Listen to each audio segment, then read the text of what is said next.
says something is more important than what is being said. If you're wearing a red, sexy dress and you're walking down the street and a random dude says you look sexy, you look hot, and tries to grope at you, you're literally calling that guy a creep, right?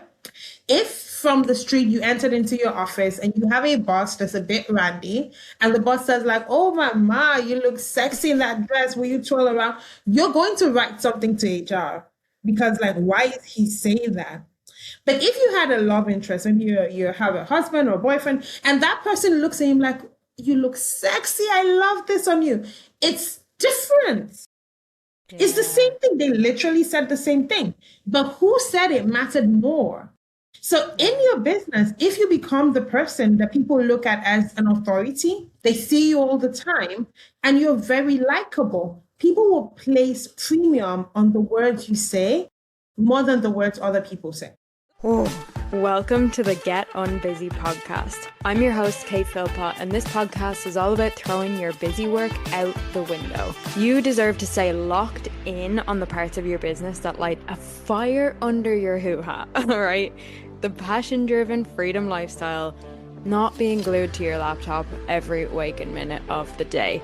It's time to build a business that works for you, not one that works you into the ground.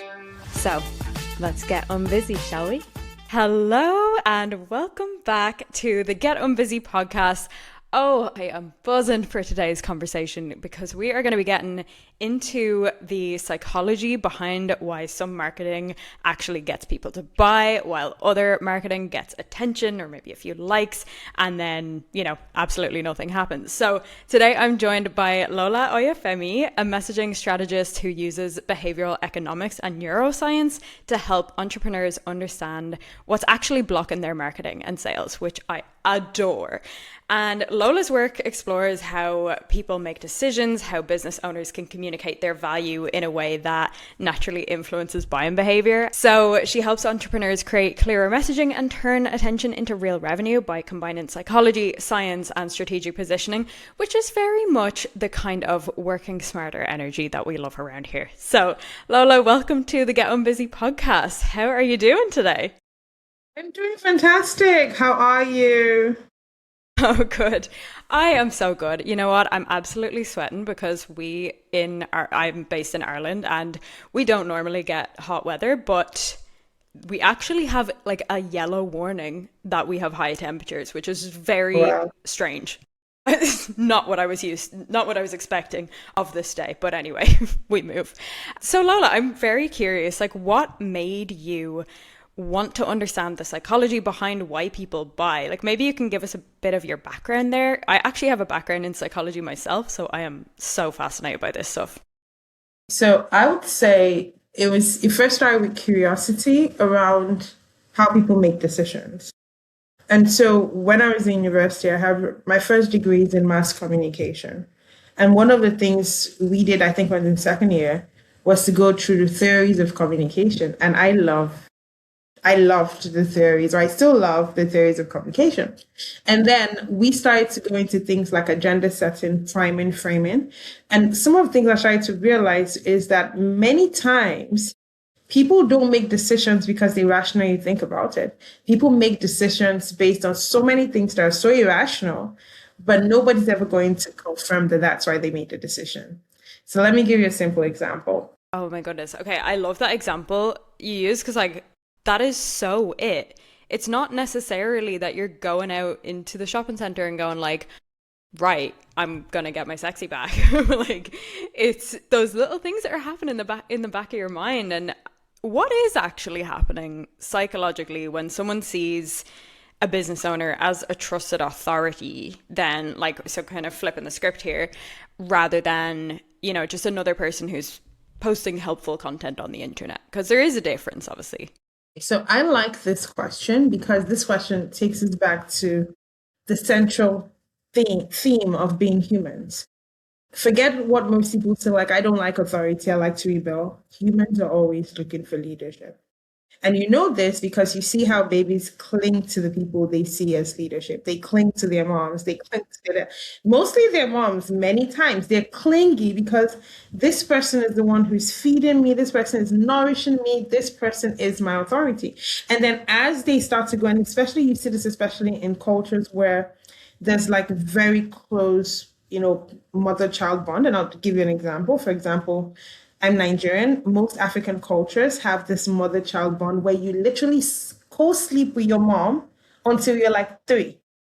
And you notice with those kind of cultures, many times you could be 30 and your mom will give you the look and you instantly know what she's saying and you instantly just adjust. And the reason is because you have stayed with this person so much in your formative years that this person is an authority to you.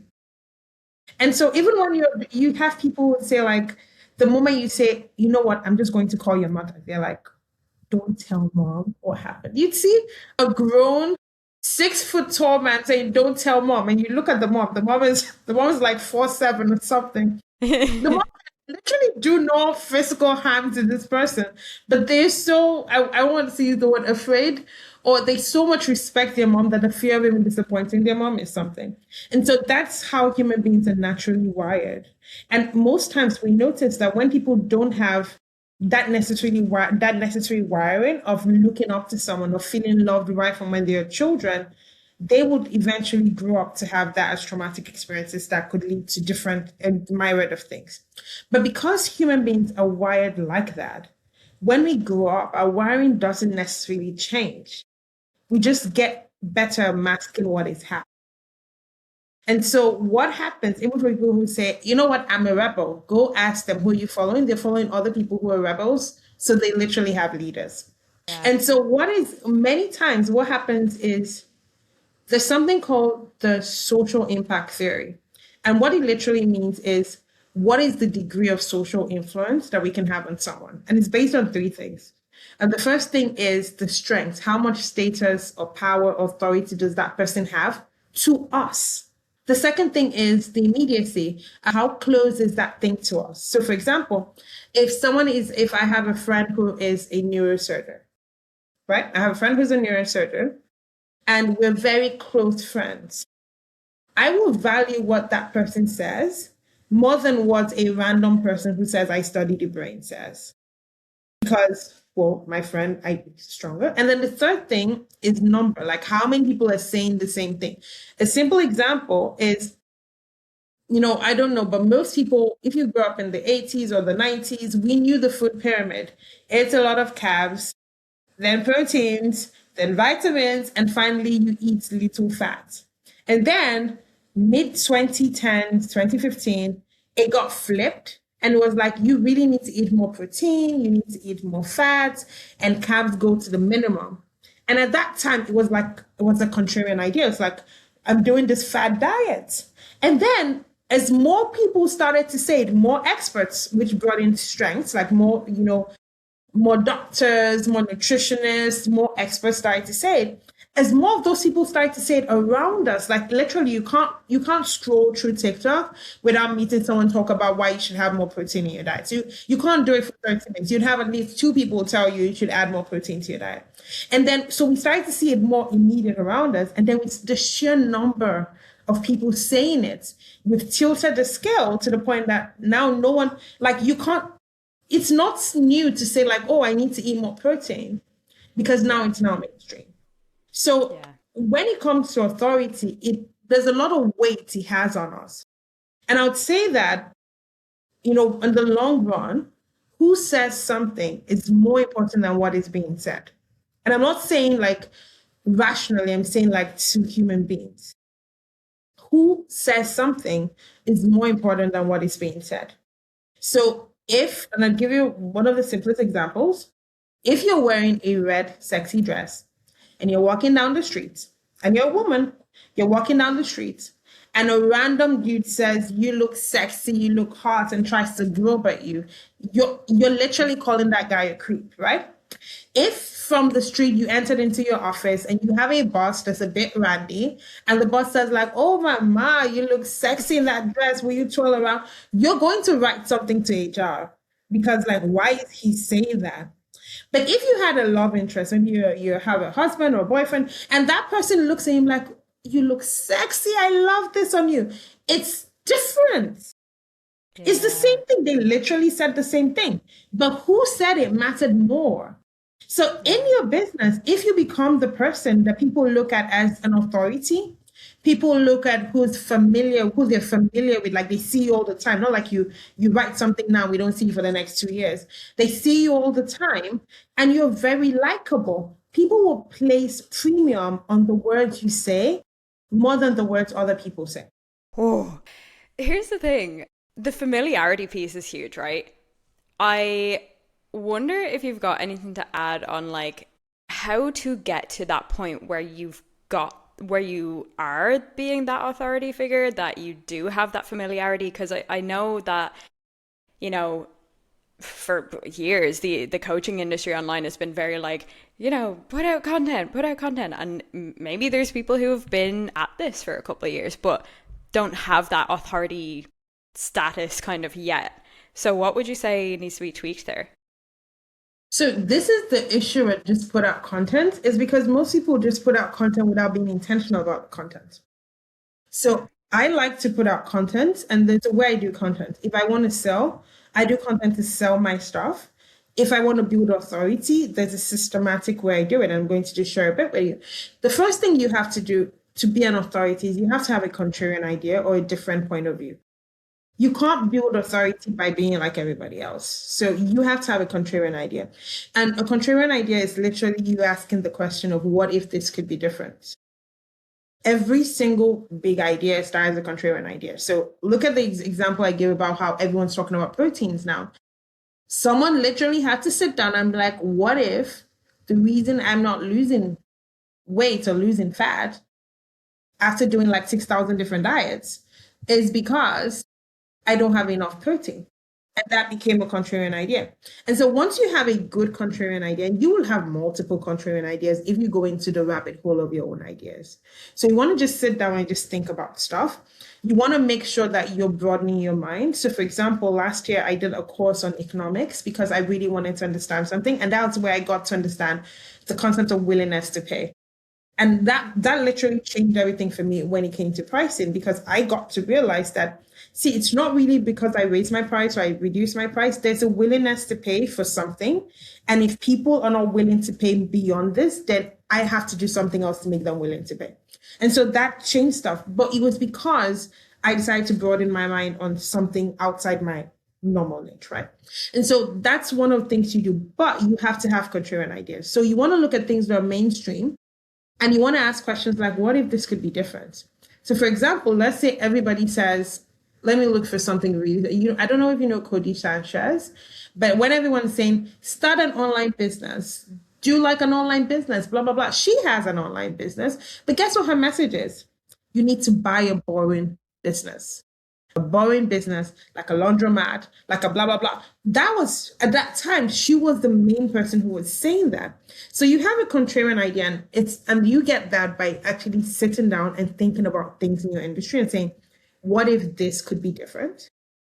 And once you have a good contrarian idea, and you will test it. So what if this could be different? Do a post around that. If nobody bites, then maybe it's not going to. And then you refine it until you get it. And then once you get a great contrarian idea, the next thing you want to do is you want to repeat it at least 100 times. Now, most times when people have a contrarian idea, they have it and it's a good idea. And they say, oh, blah, blah, blah, blah. And they move on to the next thing. You don't want to move on to the next thing. You want to milk the hell out of this cow. So you're going to start to talk about the contrarian idea differently. So let me look for a very simple contrarian idea. Let's continue with the ones on protein. So we're looking at proteins, right? We want to eat more proteins. So then I will talk about this 100 times. I will talk about, why, how come, lions and all this, and they never get overweight. I'll talk about that, for example. That will be one piece of content. I would bring in research from other people talking about why this, and this is wrong, and the limitations of everybody's belief. That's another thing. I will share stories of me coming up with this idea. That's a third thing.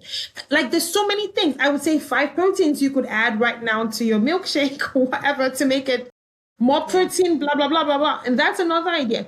And so you start to say this idea so many times until a point where people kind of associate you with the idea. Like if you're going on a podcast, it's that idea you're talking about. You're not wasting time talking about all the 6,000 different things. You're going deep into this idea.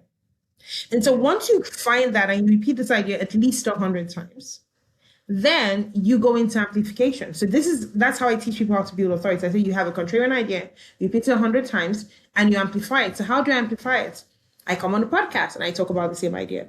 I do a podcast tour, I talk about the same idea. I send messages to all my friends who have audiences like, I want to teach a class, and the master class is on that idea. And I keep talking about that idea until people start inviting me for that idea. And that's how you become familiar with that particular idea. Yeah. Yeah. Ooh. Okay. So, and you said something there about like sitting down and broadening your mind, broadening your horizons, like educating yourself about like different things and stuff. And it just kind of reaffirms this idea, at least obviously me coming at it from I'm a productivity coach, so looking at your time output and things, that's like what I mainly talk about.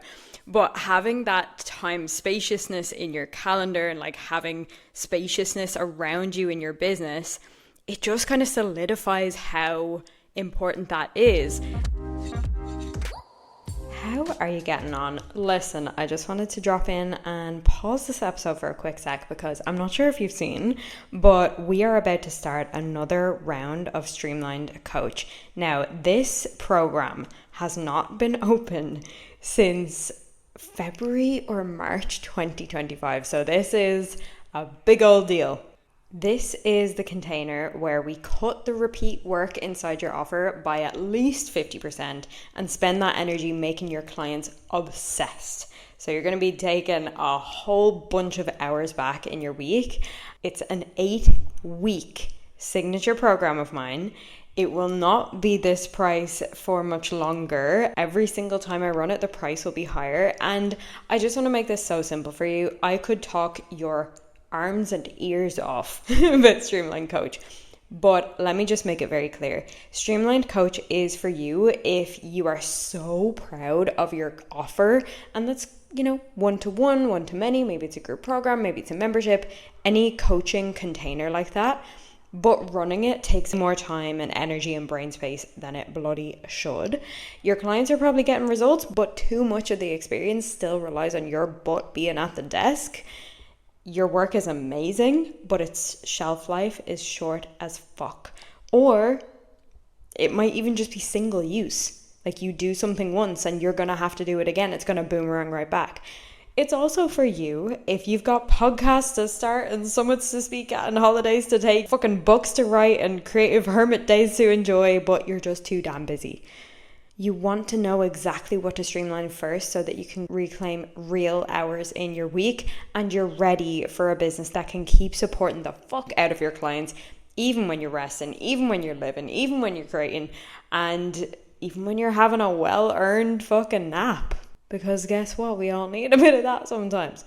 So inside Streamlined Coach, we will turn the repeat work into systems and resources and assets that actually keep doing their job long after you've created them. So rather than you checking something off your to-do list and it comes back next week, you check something off your to-do list and it either doesn't come back ever again, or when it does, it takes you about 20% of the time. That is how we do things in my world, and you're going to see just how my brain works and how I see these time-saving opportunities literally everywhere. And once you get that skill is ridiculous and it's priceless. You're going to start seeing these opportunities for yourself absolutely everywhere, and your time is worth more than anything else in the entire world. So we start on the 28th of July 2026, and I will see you inside. The link is in the show notes. Get your ass in there if you want to save a shit ton of hours in your week. I often talk about like, don't you want more time? Of course you want more time. But then on the receiving end, people don't want to be spending time on like the unnecessary things. And then I come in and I'm like, let's create more time spaciousness around you. And this is what I mean. Exactly what you said, where it's like, so you've got the time to broaden your mind, like deepen your skills, get better at what you do. Like there's so much power in that as well. So yeah, just a side tangent on that one. And I know that, Lola, you talk about like evidence-based marketing versus hope-based marketing. So I love that concept, and I'd love maybe you can speak to that. Like, what is actually the difference there in practice? Like, how does that come up? Okay, so I would give you the full lowdown, because I would say that except for like really big companies, no, most small business owners don't do evidence-based marketing. And the reason why is because there are a lot of numbers you want to look at. But one of the things that I've learned is that if you check the data, you would know what's working and what's not working. Now, of course, you could always innovate, create new things. So I know there are people who believe that if something worked, last year, we just do it this year. We keep doing it until it doesn't work. I like to do what works and then try to innovate and add new things. And so I like to do stuff called experiments to see what is actually working and what is not working in my business. And the more I do experiments, the more I can solidify what is actually working. Now, the problem most people have is they have no idea what is working in their business. They have no idea. So they'll come and they'll be like, you know what, I want to have a 100K launch. And they're like, okay, so what's your offer price? Oh, my offer is 1K. Okay, beautiful. So we need 100 people. How many people are in your audience? Well, I just literally have like 200 people in my audience. The people you have in your audience, are they like, are they really successful people who, if you have 200 people, can 50 of them, like 100 of them just like drop 1K for this year, 1K offer like in the next 10 days? Most people in my audience, they're out of job. I don't think they'll be able to. You don't have the data. So many times the reason why people struggle in business is because they don't tell themselves the truth. And the reason they don't tell themselves the truth is because they don't know the truth. And that's how I will approach things. For my business, most times when I'm like going through something for a client, I literally have it's a paid GPT I had for this. But when I'm working with a client's true stuff, and I'll be like, go do launch maths and let me see your numbers. And they'll do it and they'll be like, oh yeah, I absolutely know why that launch didn't work out. Oh, I absolutely know what to do now. Oh, I know what I should do right now. And it's because if you don't know the data, you really don't know. And I try my best from time to time to do like launch debriefs for my clients so they see literally the data, because I will track how many people went to the sales page, how many posts did we post, how many people got to the payment page, where did people drop off, did people open the emails or not? And I'm just tracking those things. Now, are there people who don't track those things and have a fantastic business? Yes. Do I feel like they will have a more fantastic business if they track those things and they knew? Absolutely. Because if you know, you can work around it. For example, now I know that the best thing for my sales pages is that on top of every sales page I have this blurb that says, hey, I know you don't want to read a long sales page. This is the gist about everything. This is how to buy. And then continues to the sales page. I realized that when I didn't have that, I was selling less than when I did have that. And now that is permanently on my sales pages. Because I do know I've done a lot of marketing. Most people are coming here, they're already ready to buy. They don't want to read my 2,000 page long sales page. So I would help them. So right from the get, and at the end of that blurb, I would like, hey, this is the full sales page. So if you need to make a more informed decision, you could go ahead. That has helped me so much. So a number of things, like I now know that timers work a lot for me. And I know that if, for example, right now I have an offer that's open that's going to close August 3rd and I have a timer there, I know I'm not going to make conversions on it yet. Because when someone goes, they know they still have a month to buy. So I know that long timers don't work as well as short timers. In fact, I won't advise you put a timer on a sales page for anything less than 21 days. Because then it would make people feel like, oh, maybe I should come back. There's still 20 days, there's still 50 days. But I see people who have timers like 180 days to go. No one's buying that thing. Like I have 180 days to go. Like people. Yeah. Oh, yeah. And I have to agree with you on the data side of things. Like whenever I actually look at the data, I'm like, oh, this is so easy now. I know what needs changing. If it's like, when you've got those heat maps, you can see like how far down a sales page that someone scrolled, like something like that. Maybe there's something that can be adjusted based on that kind of data. If we've got loads of views on that sales page and not that many conversions, then maybe it's something in the messaging. If it's we're actually not really getting many views on the sales page at all, but the conversion's pretty good, then it's like, great, now we look at getting more people to it. So it's like, it actually just makes things easier because you have less question marks, you have less confusion over what your next step is. It literally tells you.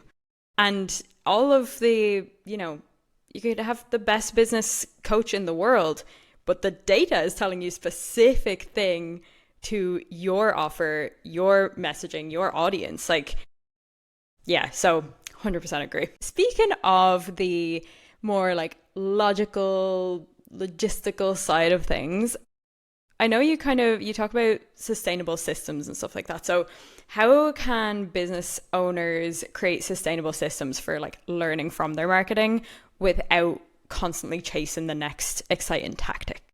So I'm sorry, but I think I have to bring it up right now, is the fact that I do have a diagnostic that is going to be in the summit, which is like your CNA, which will look at your constraints, your nature, your agency.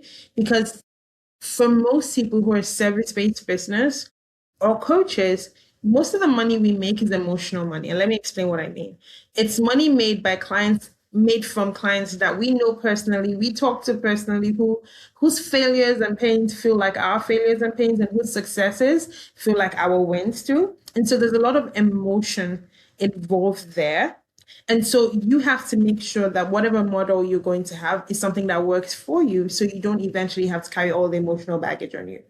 And there's something I'll talk about when it comes to systems, is a system that feels so hard to do is not a system. You want to make sure you have a system that works for you personally. I'll give you a simple example. So for a long time, I'm Christian, so I wanted to wake up by 4 a.m. to pray because I have 2 boys. And once they wake up, I'm not praying. Like I'm in the hustle and bustle. And once, I get them out to school, then I have to come to work, and then I have to, there's just a lot of things. So if I'm up by 4 a.m., I know that I'd have time to pray. I'd have my own personal time before they go to school. And so I've been trying to do that for a long time. So sometimes it will happen for like a week, sometimes it happen for 2 weeks, and then it will just slide back to me waking up late again.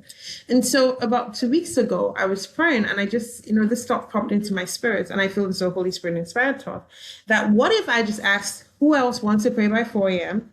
And we're not praying together, so don't feel this is not us praying for something together. We will just be on a call. I will pray for what I want to pray about. You will pray for what you want to pray. The only thing is we all know we're here for 4 a.m. And I got like about 16 people who were interested. And so for the last 2 weeks, I've been waking up by 3:50 because I have to be up for 4 because we have a prayer from 4 to 5. And we're not praying together. We're just praying at the same time, just that we're holding each other accountable. But that's a system now. And I told them that we're going to do it for 40 days.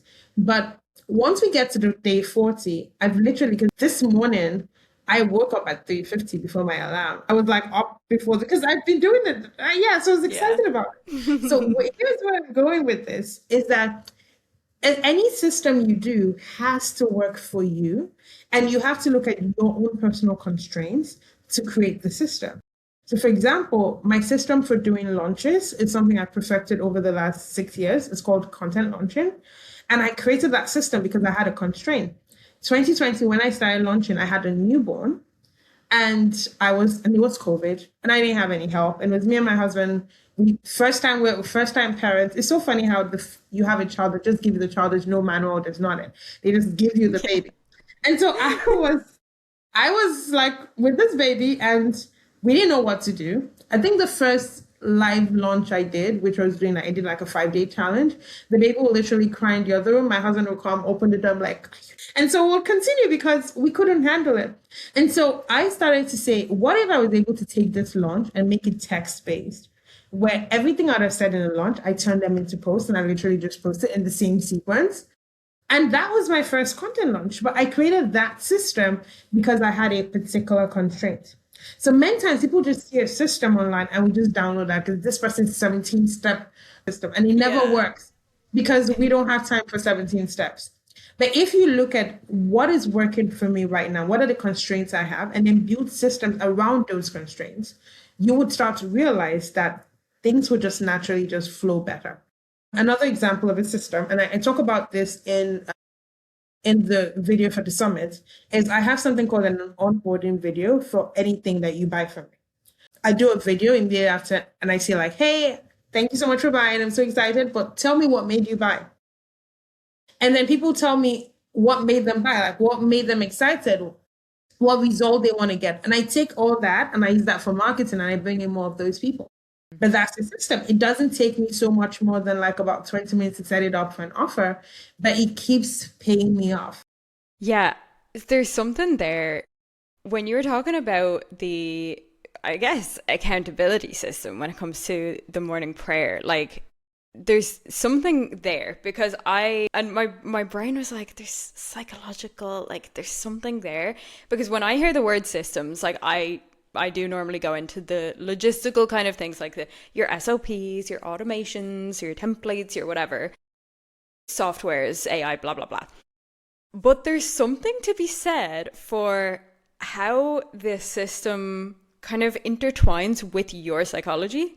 So, as you were saying there, like for you, the accountability of knowing that other people were going to be there and like ready, waiting at 4 a.m., it was more than enough for you to be like, right, we're doing this.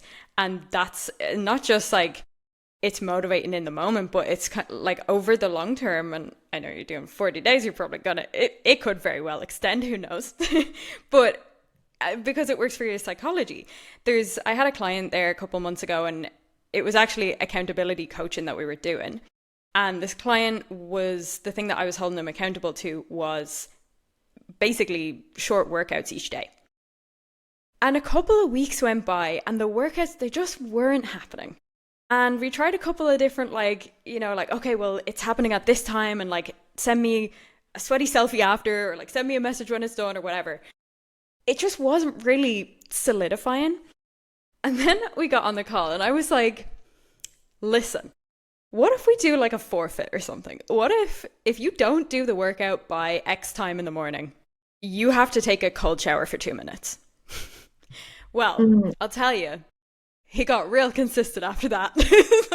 So obviously, like, I was probably coming in with more gentle coaching of like, you can do it, like, you've got this. And like, that's obviously for his psychology, that's just not what he needed. He needed someone to be like, if you don't do this, like, there are consequences. So like, let's go. So it's just like knowing what makes you tick, what makes you take action, not just for a couple of days, but like over the long run, so that you actually can have it solidify and that action can be solidified and it becomes like sort of habit, routine, something that you will do over and over again. So I love that you touched on that. The other thing I'm really curious now, because since you mentioned that like you've got kids, you've got all of these things going on, what does a typical day in business look like for you? Okay, so I would say that today is not a typical day in business. However, a typical day looks this way. I'm looking to get an office space outside my house because I've been working from home since 2019. But this is what it looks like. So I wake up right now, new habits, by 4 a.m. I'll pray. I'll do like my prayer, my journaling, my studies, everything from 4 to 6. By 6, my husband wakes up. Most times he comes to disturb my life, but I'm used to it. Like, what are you doing? Blah, blah, blah, blah. And we have a conversation. We'll typically have a conversation for like 10 to 15 minutes. My first son, he's almost 7, but he wakes up really early. So every time he wakes up, this is one of the things I'm trying to do with my children. I'm trying to get them to have good critical thinking skills, and I'm trying to help them to be able to read well. And one literature I find very easy is I just give him the Bible. So I'd give him like a page. I know he doesn't understand half of the stuff. So like, read this chapter, and then he's reading it out, and I'm supporting him through it. So he's pronouncing some words. Like today, he was like, jealous. He didn't we could have read something and talked about don't be jealous, blah, blah. And it was like, oh, wow. So we go through that for like another 15 minutes because he takes a long time to like go through a chapter because there are a lot of new words and stuff.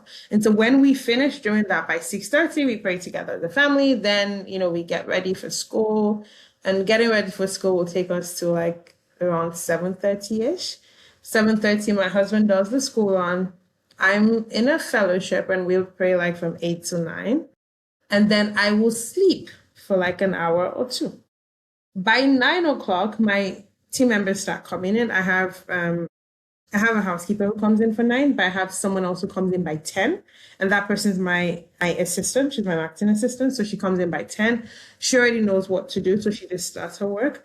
But I will tend to lay in bed and just try to sleep off for like an hour or so. And I'd get back to work by 12. So by 12, I start to see, do I have any messages? Now, to be honest, sometimes I check messages before 12 because I just need to get away of throwing my phone away. But then I check some messages. If I have to reply to any emails, I do that. And then we focus on the agenda. So by the time she comes, she looks at the stuff we need. She gives me an agenda. So I now start to do that agenda step by step until we're done by the end of the day. Most times I start with a marketing thing because I would want to bring in new money into my business. So I'll probably start with something marketing, then I'll do something that's customer service. And then I will go into other things that maybe come up. Maybe there's a podcast, maybe there's a summit, maybe there's something else. It just changes day by day. But what I like to do is I like to have that free space in the morning to be able to rest, because I know that the moment I get into work from 12 all the way to like 9 p.m., I'm engaged. My children come back from school by 4. By 4, my son literally wants mommy time. He's like, mommy, he's everywhere. I will typically do calls. So my calls with clients typically happen between 4 and 5, 4 to 6. So I do calls with clients by 4 to 6 p.m. So by 6 p.m. it's fully family time. And then anything can happen in family time until the next day. So that's typically my daily routine.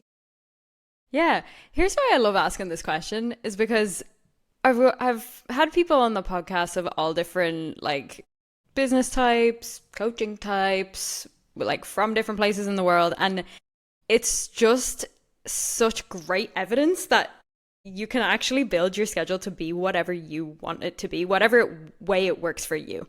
Like, there's a couple of things that you said there that I haven't heard before. Like, it's like up at 4 and then there's all of the morning things and it's like, we go back to bed. I've fallen into that trap where it's like, the people around me are working regular jobs. My boyfriend has a normal job. He doesn't have a business. So like he works, it's kind of like 8 to 4-ish. And sometimes I've just been like kind of pulled into that because like, oh, that's the norm. But then it's like, well, does that actually work for me and my energy? And like, when does my brain work best? And what it ends up being is like, in the morning, I'm quite a morning person. So like those first few hours, like before the world wakes up, is where I get my best like creative work done. And then I take the pressure off in the second half of the day. I tend to have client calls in like afternoon, but that's mainly because they're mostly in the US. So it's like time zone stuff. But to be honest, that actually works quite well because I don't need like my top tier creative brain work. I just need to be able to, be a human and just like have conversations and like be asking the right questions and stuff like that. So that actually tends to work really well. And then I also get the kind of satisfaction of knowing, well, I've already checked like certain boxes that I wanted to check early in the day. So, then that middle period, it's like, well, if I want to catch up on a little bit of admin or whatever, then I'll do that. But there's also no pressure in there to be like constantly performing. But I just love that you can build it out to be whatever feels good for you and whatever works for your life. I want to just add something to that. Last year, I think it was February last year, I started to do something on Thursdays. And the only reason I'm not doing it this month is because I have exams on Thursday. But I started to do like a 6-hour retreat on Thursday. And my husband was like, "You're literally sleeping." I'm like, "I'm on a prayer retreat. Just leave me." So sometimes I just sleep in the presence of God. Like that's what I need. So I do like it's like a 9 to 3 p.m. and I don't have any team members come to my house on that day. So it's literally just me at home. And so it's like from 9 to 3 p.m. Sometimes I'll pray, sometimes I'll read the word, sometimes I'll worship, but many times I'm just sleeping because I know that there's so much that happens in free space that we're not conscious of. Everyone kind of thinks that creating happens in front of the computer and you have a big idea and you're writing it out or you're doing the video. But the best creative ideas actually happen when you're not trying to create anything.